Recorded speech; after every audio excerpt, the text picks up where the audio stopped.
Sharp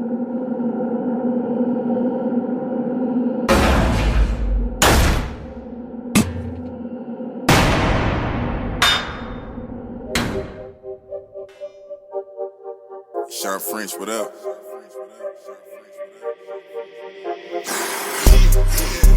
This one luck, I let the pain inspire me. I put my all in everything I'm doing. Up until it's done, I'm me for the entirety. I put in overtime, I be working. Just know I'ma go for mine, cause I earned it. They watching, I know it's time, I confirmed it. A whole society determined to show. What if you were made fun of your whole life because you were undersized, 5'7" as a senior, 150 pounds, but wanted to be a Major League Baseball player?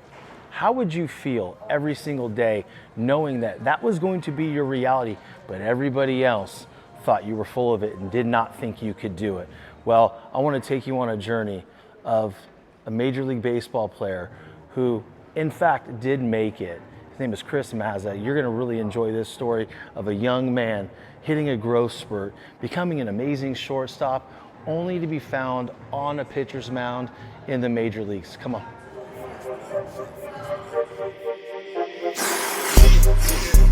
This one luck, I let the pain inspire. Chris, what's up, man? Hey, welcome to the show. Thanks for coming in, buddy. It's good to see you. It's good to see you.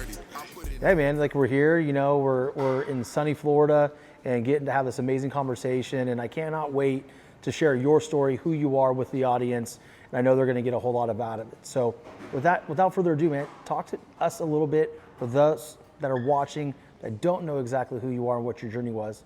Clue them in, man. Who are you? So like you said, my name's Chris Mazza. I'm originally from Clayton, California. I play professional baseball, and my journey's been kind of crazy. You know, it's one of those things when I was a kid, it's something always drew me to baseball. Like, it's been my first love ever since I picked up baseball.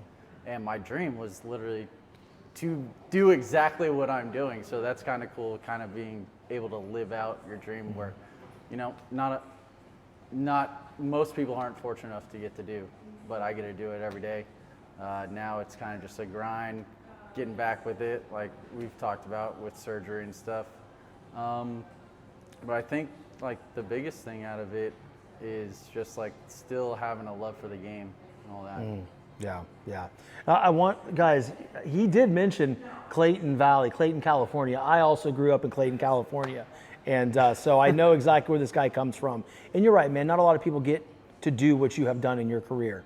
You know, you played with many major league organizations, and now you're going through, you had 4 surgeries in one pretty much. Why don't you clue the audience in on the type of surgery you had on your elbow? All right, so basically I had a complete reconstruction of my elbow. So we had to do a complete reconstruction of the UCL. They ended up having to take a tendon from my hamstring. They had to graft it. Now that is folded up and nicely It's looking put fresh. in there. Yeah, it's looks looking fresh. Then I also tore my flexor tendon. Okay. Which both those surgeries separately are 10 to 18 month recovery. Now I got both, and Yeah. then they had to move my ulnar nerve for the second time, and then they also had to take 2 bone chips out. Yeah. A lot of these surgeries are all done separately, but when it's all in the same place, you might as well get it all done at once. So, dude, it's funny because I had the same, not the same, right? When I was at LSU playing, I had a pretty bad injury too. My shoulder was completely blown apart. So I had to do one of those things called a capsular shrinkage, labrum tear, a chromium decompression. And you know, you look at a piece of bacon, right? The moment you throw it on that pan, what happens? It shrinks. So it's exactly what they did to my shoulder. And so they tell me when I wake up, hey, just so you know, there's like a 70% chance you won't come back from this. I'm like, oh, cool. Hey, thanks for telling me that up front, man. Like, my career's over. Cool, thanks, brother. So that was so hard to come back from, you know, so I can only imagine where you're at because I was at the Division I level. I mean, what I had in front of me was the rest of my career, you know, College World Series, looking to be one of those legends at LSU because, as you know, as a baseball guy, if you perform at LSU, it's pretty much a clean-cut path to the major leagues I mean, in legendary status, right? LSU, so right? Yeah, dude, something like, okay, this is great, so that's done. But for you, man, you made it. You've pitched in a major league stadium. Yeah. You've pitched in multiple major league stadiums. What was that experience like? Because as you said, growing up as a child, only wanting to play Major League Baseball, and then you got to freaking do it. Yeah. And dude, you're a badass. You're determined. You're going to come back, and you're going to have another shot. I'm not worried about that. But walk the audience through that journey, man. Like, that's a feel-good journey. When it comes to what your family eats and drinks, you know your choices matter. You're the expert because you know what fits your life.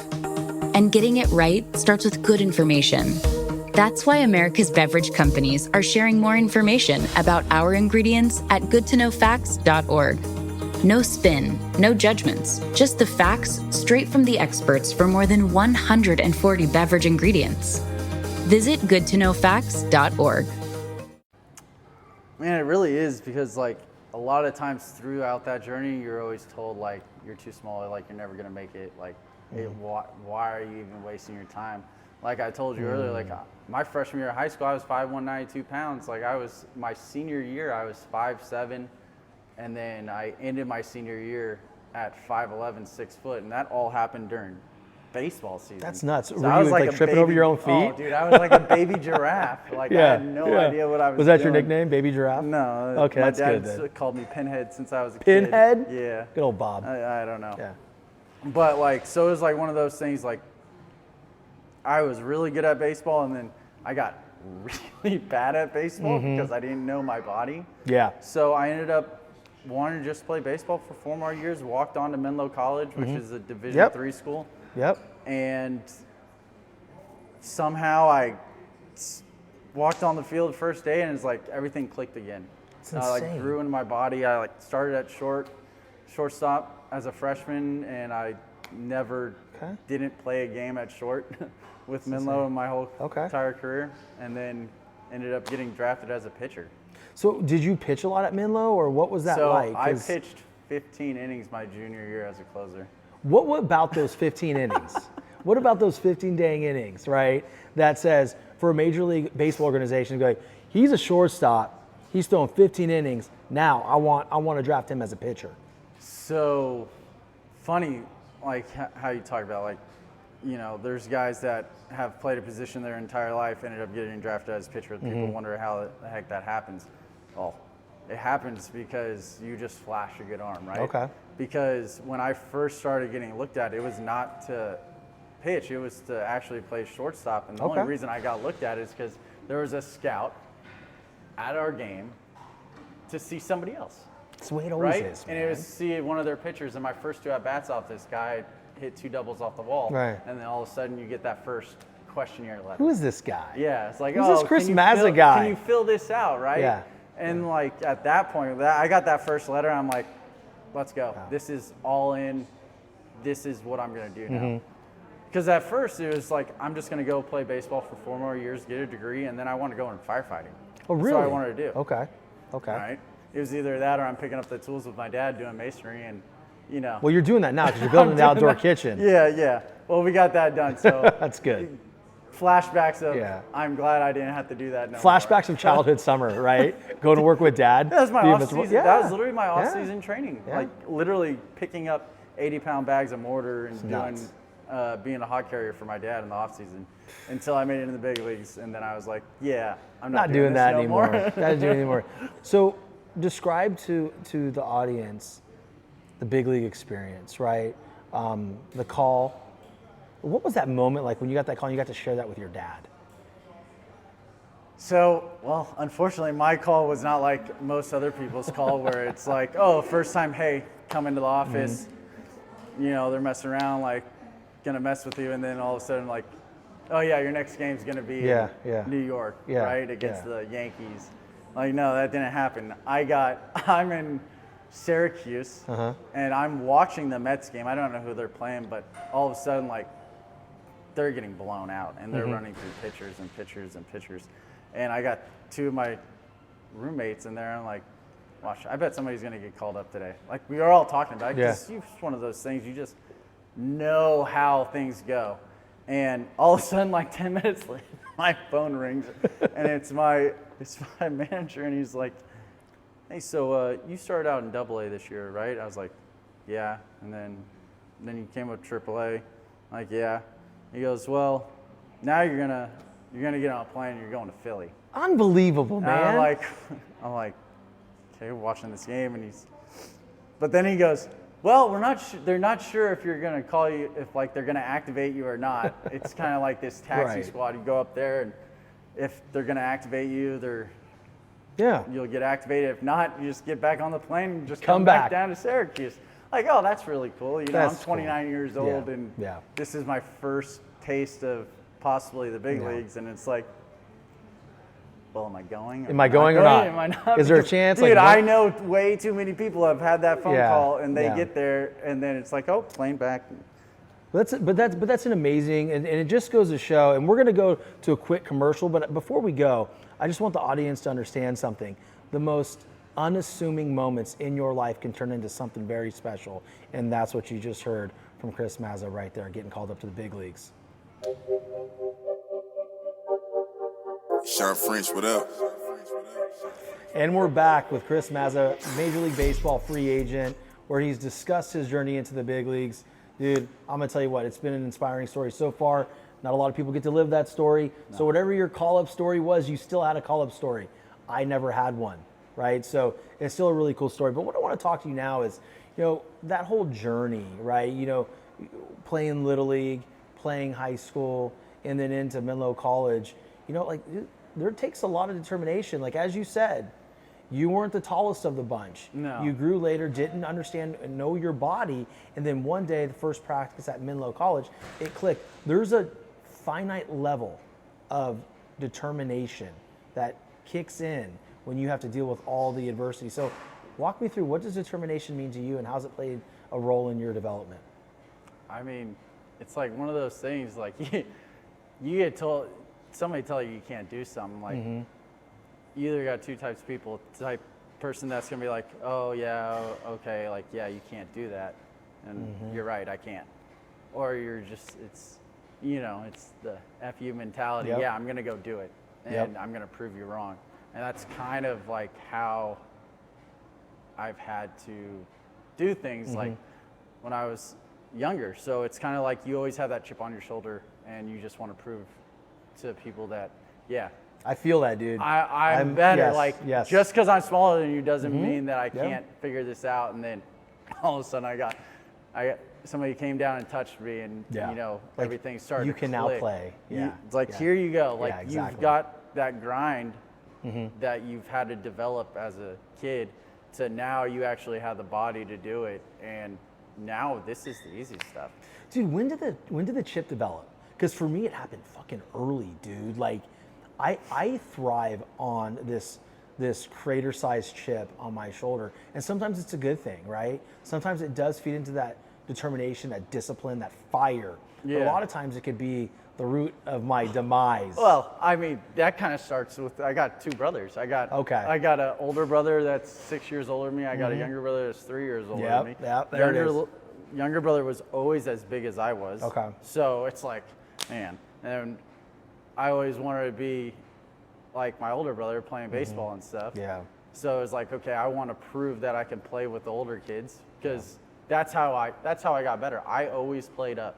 I never really played with kids my own age, but when I did, I usually stood out. But like, I felt like it was a better learning experience for me to kind of go get my butt kicked a little bit to keep you down to earth. Dude, it's a great point. Because you get too big sometimes. You're like, oh yeah, I got this easy, but that's not the case. Right. Especially when, like, I try to get my kids in high school at Bonita.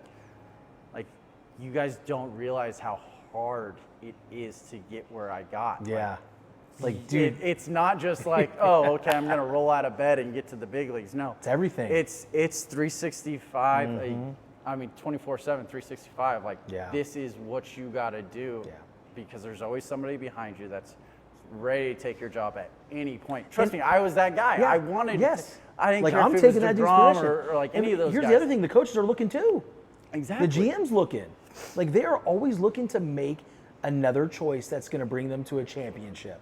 Right? Yeah. And that's just the way the world works. And that was one of the things that one of my coaches, Storm Davis in AA, when I was with Jacksonville in Miami's organization. My first year as a starter in 2017 is my first year ever starting. I've always been out of the bullpen. I had a 301 that whole entire season. I didn't get moved up at all. Wow. So it makes him frustrated. He's like, dude, you're going to pitch in the big leagues. It might not be for us. Yeah. But one day you're going pitch. to. So that was like the one like reassurance that I had in my head, like if there were a chance, because I had already been released at this point once by the Twins, and then went to Miami, and I was with them for 3 years, and the next year I go to AAA, send me back down to AA, and then I get released. And I still had that in the back of my head that Storm told me. He's like, you're going to pitch in the big leagues. So it was like one of those things like, you're right.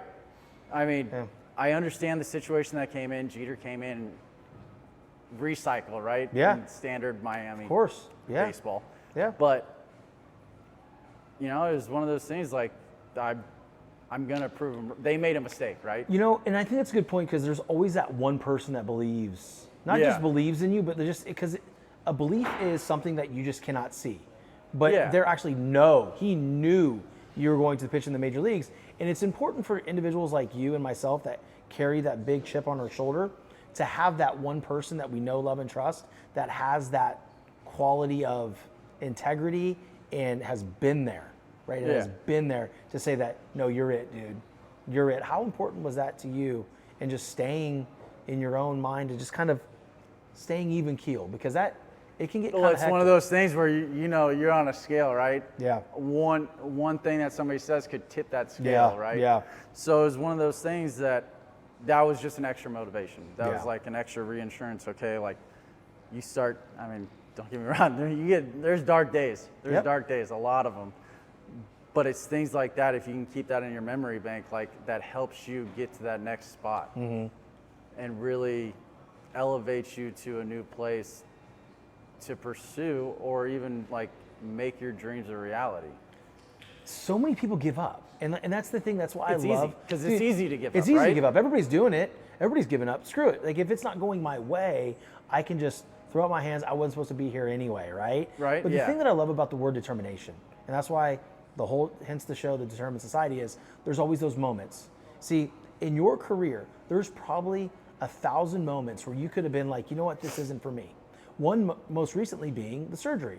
4 surgeries in one, you're a year out, man. And as you mentioned, one day you feel great and the next day you don't feel great. But that's determination to keep going.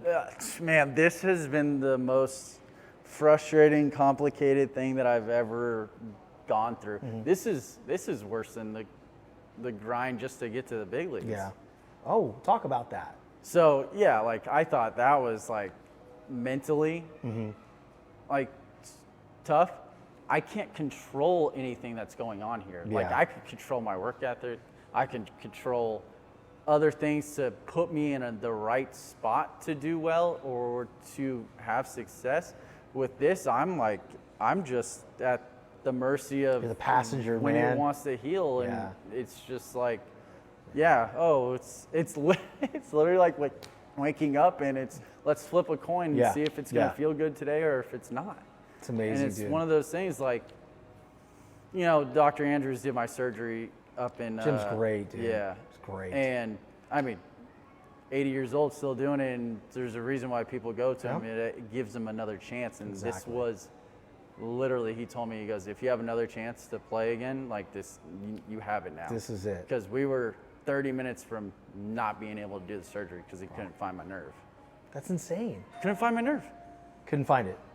Yep. Called the doctors in Minnesota. Of course, the doctor who did my ulnar nerve surgery in 2013 retired. Yeah. But grace of God, the hospital had the record still. And he goes, amazing. that's insane that they held on to him for 10 years. You're lucky because he can purge them after a certain time. Oh, yeah, I know. And that's what they talked about, because he's literally like, oh, we might have to try a PRP shot. I'm like, that's PRP, good. you literally just told me that at my age and my surgery, like PRP is probably not going to help. So now you're telling me that's my option? It's not going to help. Not with that like, injury. What are we doing? Not with that injury. But, well, look, guys, we're going to come back. We're going to take a little bit of a moment for another commercial break. you've heard all the stories of determination in his career and his injury. So, Chris, we're going to take a quick break and we'll be right back, buddy. All right. This one luck, I let the pain inspire me. We are back with my boy Chris Mazza. Dude, this has been amazing. The audience has learned so much about your journey to the big leagues, the things that make you tick, what you think determination is. Now, this is the fun part. This is the fun part where you get to tell the audience what makes you the special individual that you are. What makes you tick? What's your secret sauce? So I guess like, I don't know, it's like how we kind of talked about determination, like the way that I got to where I got is because it's like one of those things, like you never quit. What did it get you? It got me to the big leagues. Talk about what does it mean not to quit to you? Because some people think they've got to go 1,000% every single day. But for me, my definition is I just don't stop moving forward. And some of the steps may be small day to day, but at the end of it, I'm just not going to stop. I'm going to keep coming. I'm going to keep coming until we get to a point where it can't be denied. So walk me through that for you. If you have a goal and you want to achieve it, obviously you can't give up. Like we were talking about, it's so easy to give up. Like nobody wants to try. Mm-hmm. You know, whether that's trying to make it to the big leagues, whether it's a marriage. Mm-hmm. That's a big one. Well, it is a big one, right? Right. We talk about marriage, and you look at the United States, is what? It's almost 50% divorce I think rate. it's higher now. I think back in the day, Which it is used to be 50. insane. I don't know the percentage. My now, but it's parents have high. been together since they were 18. That poor woman, man. Yeah. You don't think they didn't fight? You don't Yeah. think they didn't have these things? Yeah. But No, they didn't quit. you didn't quit. Yeah. You can't just quit on something. You know, it's funny because there's so many amazing things that have been accomplished in this world. How much would have been taken from not just the United States, but from the world as a whole? Oh. If let's say Steve Jobs quit, Yeah. Bill Gates quit, Oh, it Eric got too Thomas hard. quit, Barry Bonds quit. If it got too hard, we'd have nobody that does anything great. Why do you think people quit when it gets too hard, though? Do you think it's just the easy way out, or do they really feel like this isn't for me, or is it a scapegoat? I think it's a little bit of both. I think I think you get afraid of the moment more than you actually like don't think you can get there. I think it's one of those things like, oh, I'm so close, I'm so close, I'm so close, and then it's nope, I don't think I can handle that. Those moments are hard because there's so many times in life where we're going through something, like you said, whether it's a career, a marriage, or just even graduating college. There's moments where you feel like you're in a pressure cooker. And those are the moments, that's the moment of growth, right? So you have an opportunity to approach that line and blow past it and grow, or get to that line and back up and say, yo, not for me. And if more people push through it, there'd be so more amazing. This society would be so much greater than it is right now. And like, don't get me wrong, there's definitely like, you get that reality check, like just saying like, oh, I'm gonna keep going until like I make it. Like obviously, like that's not gonna happen to everybody, right? There's a cutoff, right? There's definitely a cutoff. Yeah. Like, you know, like I could be still 34 years old that I am now, and like I say I haven't made it, like, oh, I'm still gonna push, still gonna push. There's still a day, like you got other responsibilities, you got other things that, okay, I didn't make it, but I did everything in my power to make it. I just, okay, now I have a conversation with yourself and like, all right, I'm just not there. I wasn't there. You know what struck me when we were talking is your wife, Callie. Yeah. Our wives are so instrumental in our growth as professionals, and I want to talk about her a little bit because she flat out said he does not quit anything. Like, dude, for your wife to say that, like, do you realize how impactful that is? Yeah. For your wife to think that about you? I mean, I see you get emotional. I'm getting emotional because the only thing I ever want to do is make my wife proud and make my kids proud. So, brother, the fact that your wife is sitting there going through all this with you and 2 young kids, she could be feeling a lot of emotions. But her response was, he doesn't quit. How does that make you feel? No, it's great because it's the only way I can actually do this right now is because of her. Like, I'm not making no money right now. I was playing in Mexico. Like, I had to ask for my release to come do surgery. Unbelievable. I haven't collected a paycheck in over a year. Like, she's keeping us going right now.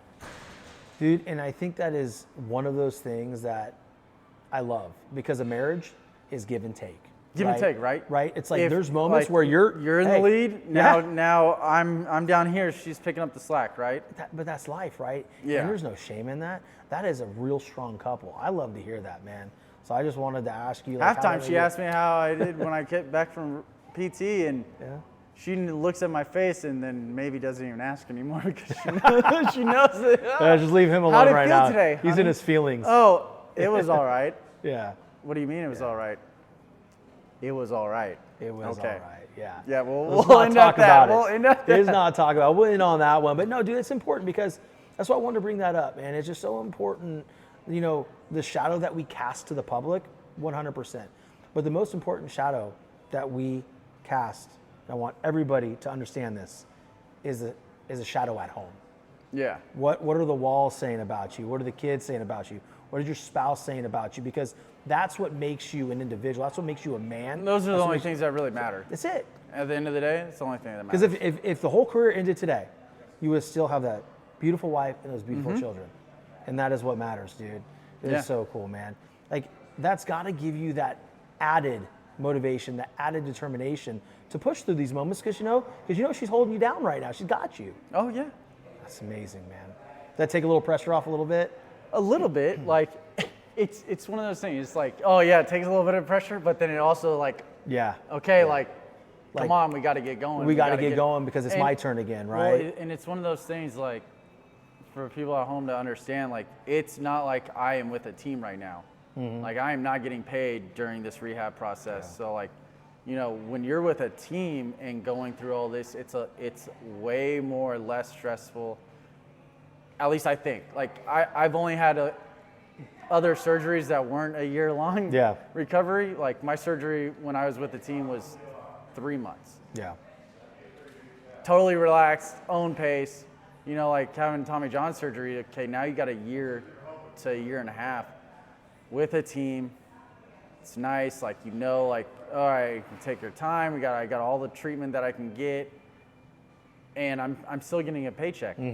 I got nothing. You got nothing, man. Got nothing so right now. It's like, man, I'm trying to rush. Like, I'm 34. Like, it's one of those things. Like, dude, you don't got a lot of years left. Yeah. I mean, I'm 34 and I'm already old for this age of baseball. True. Now. Yeah, I hear that. You may not have a lot of time left, in your opinion, or in Major League Baseball's opinion, of your career. Yeah. But you have your whole life ahead of you, and you're going to be successful at whatever the hell you do, because you don't quit. You know, so I just want to thank you for coming on the show today. I appreciate you having me. The audience, I know you guys got a lot out of this man here. We learned a ton about you and your journey, and man, we were friends before. I was a fan before, but now I'm an even bigger fan. So thank you, bro. Appreciate you, dog. Thank you. Sharp French, what up?